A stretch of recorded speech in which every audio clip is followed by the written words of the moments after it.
Isang malinaw na mensahe ang ibinigay ni Canelo Alvarez matapos ang pagriretiro ni Terence Crawford at mukhang may bagong direksyon na ang Mexican superstar.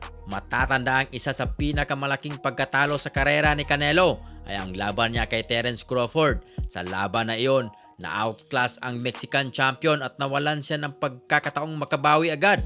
Ngunit ngayon, matapos tuluyang magretiro si Crawford mula sa professional boxing, tila malinaw na hindi na matutuloy ang kanilang rematch. Ayon mismo kay Canelo, gusto sana niyang magkaroon ng pagkakataong makabawi. I always give him credit, but I need to make this fight happen again. If he doesn't want it, I have to move forward. Ngunit dahil wala ng planong bumalik si Crawford, sinabi ni Canelo na kailangan na niyang tumingin ng ibang direksyon at dito pumasok ang bagong pangalan, si Dimitri Bivol. Hindi lingid sa lahat na si Bivol ang isa sa 3 boksingerong tumalo kay Canelo sa kanyang karera. Noong nagharap sila, pinatunayan ni Bivol ang kanyang disiplina, footwork at lakas sa light heavyweight division. Ngayon, tila bukas si Canelo sa posibilidad ng rematch laban kay Bivol. Why not? It makes sense. Why not?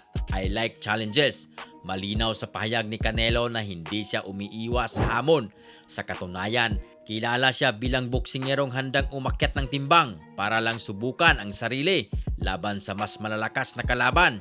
Bukod kay Bivol, nabanggit din ang posibilidad ang laban kay Artur Beterbiev, isang kilalang knockout artist sa light heavyweight division.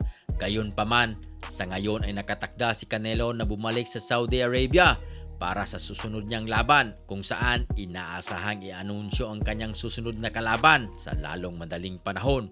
Para sa maraming fans, malinaw na si Canelo ay nasa yugto ng kanyang karera, kung saan ligasiya na ang kanyang iniisip. Hindi na ito basta tungkol sa titulo, kundi tungkol sa pagwawasto ng mga pagkakamali at pagpapatibay ng kanyang pangalan sa kasaysayan. Ang tanong ngayon ng boxing world, tutok ba si Canelo sa rematch kay Dimitri Bivol o may iba pa siyang mas malalaking plano? At kung sakaling magharap muli sila, magiging iba-iba ang resulta.